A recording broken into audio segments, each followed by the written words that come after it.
Hydrides तीन तरह के होते हैं। जो हाइड्रोजन होता है वो अगर तो ग्रुप 1 और ग्रुप 2 इन एलिमेंट्स के साथ कंबाइन करे तो बनाता है आयोनिक हाइड्राइड। अगर ग्रुप 13 से लेके ग्रुप 17 तक इन एलिमेंट्स के साथ हाइड्रोजन रिएक्ट करे तो बनाता है कोवलेंट हाइड्राइड। अगर ग्रुप 3 से लेके ग्रुप 12 तक इनके साथ रिएक्ट करे तो बनाता है मेटेलिक हाइड्राइड। इनके बारे में एक एक करके देखते हैं ये है क्या। पहले हम आयनिक हाइड्राइड के बारे में पढ़ते हैं। आयनिक हाइड्राइड को सलाइन हाइड्राइड भी बोलते हैं क्योंकि आयनिक कंपाउंड सॉल्ट की तरह ही होते हैं ना। Saline hydrides are known to react with water producing fire. Can CO2 a well known fire extinguisher be used in this case? explain। इसमें दो बातें एक्सप्लेन करनी पड़ेंगी, हमको समझनी पड़ेंगी। पहली लाइन में वो बोल रहा है कि जो सलाइन हाइड्राइड होते हैं उनको पानी के साथ जब वो आते हैं तो वो फायर कैच कर लेते हैं। ये पहले तो ऐसा क्यों होता है वो देखते हैं। मैं एग्जांपल सोडियम हाइड्राइड की यहाँ पे ले रहा हूँ, कैल्शियम हाइड्राइड भी लिया। चलो दोनों एग्जांपल समझा देता हूँ। सोडियम हाइड्राइड बना कैसे, ये देखो। सोडियम को एक इलेक्ट्रॉन लूज करना होता है Na+ और इलेक्ट्रॉन बन गया। हाइड्रोजन H2 होता है, इसको ये 2 इलेक्ट्रॉन गेन कर लेगा और 2H नेगेटिव बन जाएगा। समझ आई बात। आप ऐसे इमेजिन कर सकते हो कि हाइड्रोजन के पास एक इलेक्ट्रॉन है, एक हाइड्रोजन के पास, वो एक इलेक्ट्रॉन गेन कर लेगा तो H- बन जाएगा ना। नहीं समझ आई बात। ये इसका ऑक्टेट, इसका ड्यूप्लेट पूरा हो गया ना, हीलियम की तरह हो गया ना ये H नेगेटिव, है ना। तो ये H2 मॉलिक्यूल में क्या होता है, H2 मॉलिक्यूल में 2 ही तो ऐसे H होते हैं। तो H2 मॉलिक्यूल ने 2 इलेक्ट्रॉन गेन करके 2H- बना दिया। अब इस रिएक्शन को जोड़ दो, ठीक है। इसको जोड़ देंगे तो इलेक्ट्रॉन कैंसिल करने हैं, 2 से मल्टीप्लाई कर दो, 2 2 2, ये 2 इलेक्ट्रॉन कट गए तो 2Na + H2 बिकम्स 2NaH। इस तरह से बना है आपका आयनिक हाइड्राइड।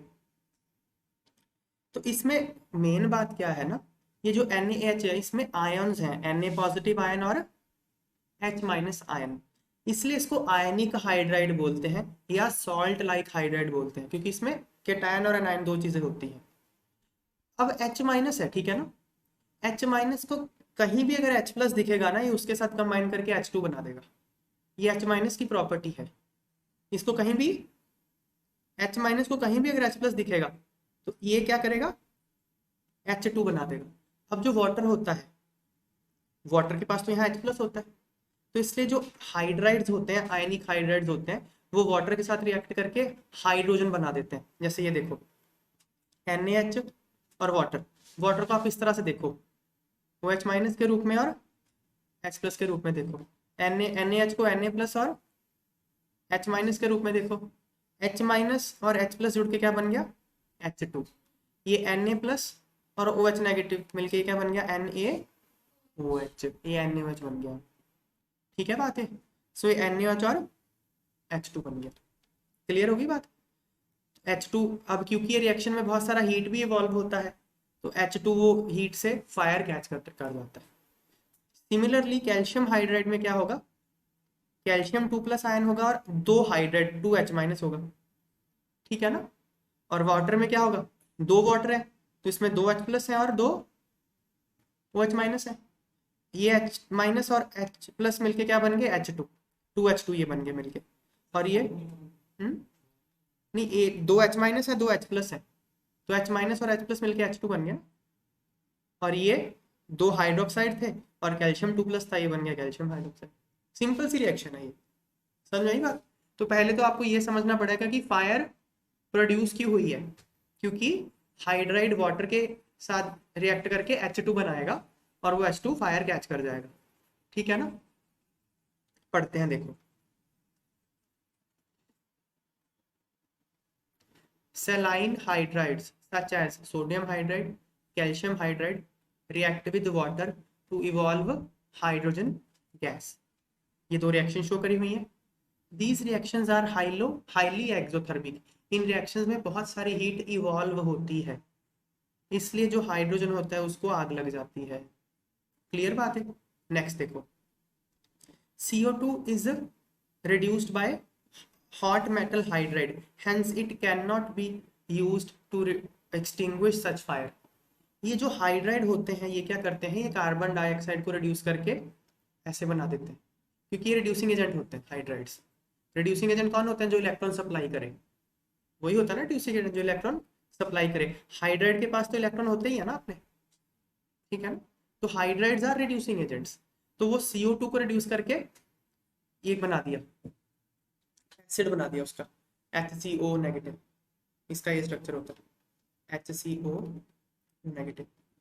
पहले CO2 था, देखो ऐसे समझो, पहले CO2 था, है ना। अब इसके अंदर एक H चिपका दिया ना इसको, ये बन गया HCO नेगेटिव। रिडक्शन कर दी ना, H चिपकाने रिडक्शन कर दिया, हाइड्राइड चिपका दिया उसके ऊपर एक, ठीक है। तो फिर CO2 तो यहाँ चली गई, तो फिर वो एक्सटिंग्विश नहीं कर सकते आप उससे fire. Okay, to extinguish this fire sand can be used. तो इस आग को बुझाने के लिए मिट्टी का इस्तेमाल किया जा सकता है। एक्चुअली आग आग बुझ जाती कब है ना, जब आप जिस ऑब्जेक्ट में आग लगी है उस आग के ऊपर कुछ ऐसा जमा कर दो जिससे उस ऑब्जेक्ट का एयर के साथ कांटेक्ट टूट जाए। तो सैंड वही काम करेगा, सैंड उस ऑब्जेक्ट के ऊपर जमा हो जाएगा और एयर के साथ उसका कांटेक्ट तोड़ देगा, तो आग बुझ गई बस। कार्बन डाइऑक्साइड भी बाकी चीजों के साथ ऐसा कर सकती है, वो जमा हो जाती है और एयर के साथ कांटेक्ट हटा देती है ऑब्जेक्ट का, पर यहाँ नहीं कर पाएगी, वहां वो रिएक्ट ही कर जाएगी यहाँ। तो ये बात क्लियर हुई बात। अगला देखो, अरेंज द फॉलोइंग।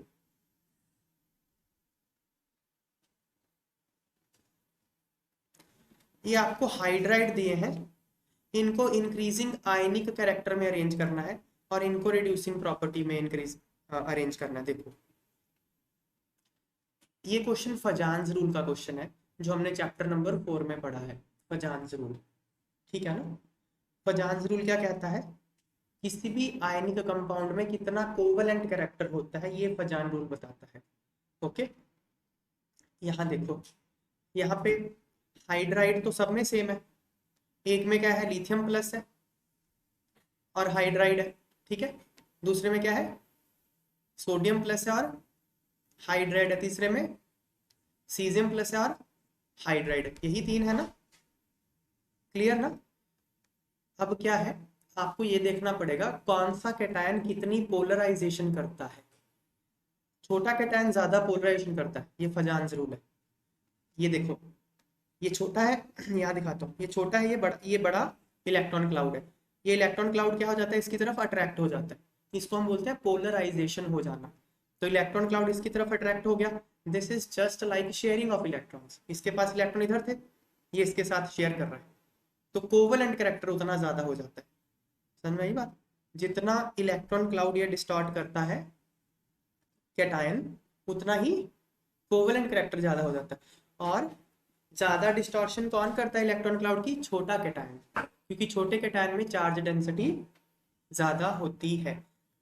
इन सब पे चार्ज तो +1 ही है, पर ये छोटा है, इसलिए चार्ज डेंसिटी किसकी ज्यादा है, छोटे कैटायन की, लिथियम प्लस की। तो लिथियम प्लस ज्यादा करेगा उसकी पोलराइजेशन और उसमें कोवलेंट कैरेक्टर ज्यादा आ जाएगा। ये बात क्लियर हो गई। तो सबसे ज्यादा कोवलेंट कौन होगा, लिथियम हाइड्राइड, क्योंकि वो ज्यादा पोलराइजेशन करेगा। उससे कम कोवलेंट सोडियम हाइड्राइड, क्योंकि वो थोड़ा सा बड़ा होने के कारण कम करेगा पोलराइजेशन। सबसे कम कोवलेंट कैरेक्टर इसमें होगा। तो उसने तो लेकिन आयनिक कैरेक्टर के पूछा था, अगर मैं कोवलेंट कैरेक्टर की बात करूं तो ये आएगा, सबसे ज्यादा कोवलेंट LiH, उससे कम कोवलेंट NaH, उससे कम कोवलेंट सीजियम हाइड्राइड। मैंने कोवलेंट से क्यों समझाया, क्योंकि फजान्स रूल से हमको कोवलेंट कैरेक्टर के बारे में पता चलता है। तो हो गया समझ में बात। लेकिन उसने तो आयनिक पूछा था, तो जो ज्यादा कोवलेंट है वो कम आयनिक होगा। नहीं समझ में आई बात है, कोवलेंट ज्यादा तो आयनिक कम होगा ना वो। तो ये कोवलेंट कैरेक्टर का ऑर्डर है, आयनिक का क्या होगा, ये आयनिक का होगा। तो इंक्रीजिंग ऑर्डर ऑफ आयनिक में हो गया लो, ठीक है ना। पढ़ते हैं इसका आंसर, देखो आयनिक रेडियई ऑर्डर इज, जो हमको गिवन कैटायंस हैं उनका आयनिक रेडियस का ऑर्डर ये है अगर चार्ज सेम हो, अगर कैटायंस पे चार्ज सेम हो, तो जो स्मॉलर कैटायन होता है उसमें चार्ज डेंसिटी ज्यादा होने के कारण उसकी पोलराइजिंग पावर ज्यादा होती है। Thus polarizing power of given cations is, इसलिए जो कैटायन गिवन है उनकी पोलराइजिंग पावर का ऑर्डर है ये। More is polarizing power of cation, more is covalent character of ionic compound. तो जितनी ज्यादा पोलराइजिंग पावर होती है कैटायन की, उतना ही कोवलेंट कैरेक्टर आ जाता है आयनिक कंपाउंड में। समझ में आई बात? This is in accordance with फजान्स rule, ये फजान रूल ही है।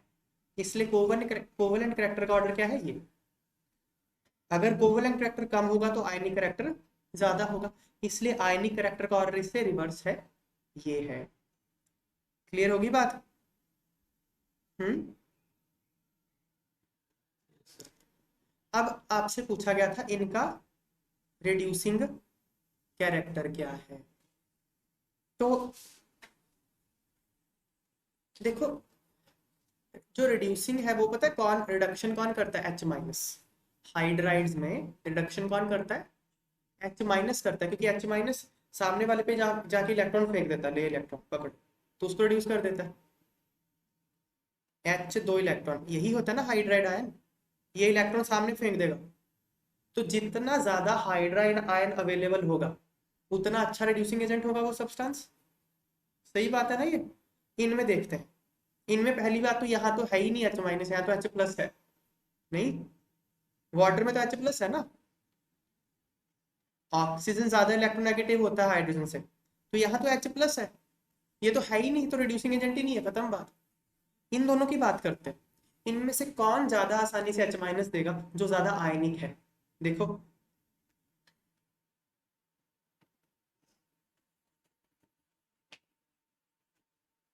मैग्नीशियम हाइड्राइड और सोडियम हाइड्राइड की हम बात करते हैं, तो हाइड्राइड तो सेम है, मैग्नीशियम 2+ है, यहाँ मैग्नीशियम 2+ है ना, यहाँ सोडियम प्लस है, तो ये मैग्नीशियम 2+ आ गया, प्लस प्लस 2+, और ये सोडियम प्लस आ गया। अब यहाँ तो +2 चार्ज हो गया, यहाँ +1 है, ज्यादा पोलराइजेशन कौन करेगा, +2 वाला। +2 वाला ज्यादा पोलराइजेशन इसको ज्यादा खींचेगा, डिस्टॉर्ट करेगा। तो अगर इसके इलेक्ट्रॉन ये खुद ही लिए जा रहा है तो बाहर किसी को कहाँ देगा, ये इसने तो खुद ही ले लिए। समझ में आई बात है? इसके इलेक्ट्रॉन तो यही ले गया, इसके इलेक्ट्रॉन इसके पास ही है, ये ज्यादा आयनिक है। समझ में आई बात? इसके इलेक्ट्रॉन इसके पास ही है, तो ये बाहर दे सकता है किसी को, तो ये ज्यादा रिड्यूसिंग है नेचर में। जो ज्यादा आयनिक है वो ज्यादा रिड्यूसिंग है। समझ में आई बात है?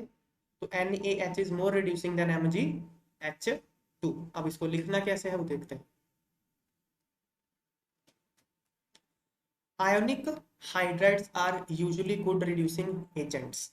जो आयनिक हाइड्राइड होते हैं वो अच्छे रिड्यूसिंग एजेंट होते हैं, क्यों? क्योंकि उनमें H- आयन होता है।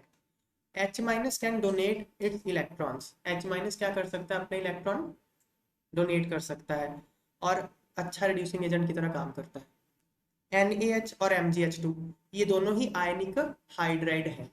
आयनिक हाइड्राइड मैंने बताया कौन कौन बनाता है, ग्रुप 1 और ग्रुप 2 के एलिमेंट्स आयनिक हाइड्राइड बनाते हैं। ये ग्रुप 1 का है, ये ग्रुप 2 का है, तो ये दोनों ही आयनिक हाइड्राइड है और ये अच्छे रिड्यूसिंग एजेंट है। जितना आयनिक करेक्टर ज्यादा होगा उतना ही नेगेटिव चार्ज ज्यादा होगा H पे, और उतना ही अच्छा वो रिड्यूसिंग एजेंट होगा। ये बात समझ में आ गई ना? MgH2 has considerable covalent character. MgH2 में कोवलेंट करेक्टर ज्यादा, क्योंकि उसकी पोलराइजेशन ज्यादा हो चुकी है। फजान्स रूल है, क्योंकि NaOH ज्यादा आयनिक है MgH2 से, इसलिए NaH स्ट्रॉन्गर रिड्यूसिंग एजेंट है MgH2 के कंपैरिजन में। ठीक है? वाटर क्या है, एक कोवलेंट हाइड्राइड है।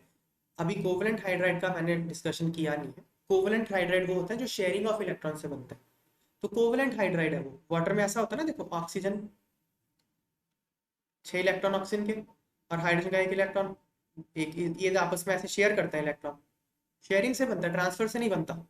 तो ग्रुप 13 से लेके ग्रुप 17 तक जो भी हाइड्राइड होते हैं वो कोवलेंट होते हैं, वो शेयरिंग ऑफ इलेक्ट्रॉन से बनते हैं।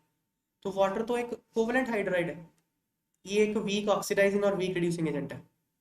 It act as oxidizing agent in presence of strong reducing agent और reducing agent in presence of strong oxidizing agent. भाई वाटर का बस नहीं चलता, उसके सामने अगर ऑक्सीडाइजिंग एजेंट आ जाता है तो वाटर ऑक्सीडाइज हो जाता है, उसके सामने अगर रिड्यूसिंग एजेंट आ जाता है तो वाटर रिड्यूस हो जाता है। वो तो सामने वाले की बात सुनता है, उसकी खुद की ज्यादा पावर है नहीं। समझ में आई बात?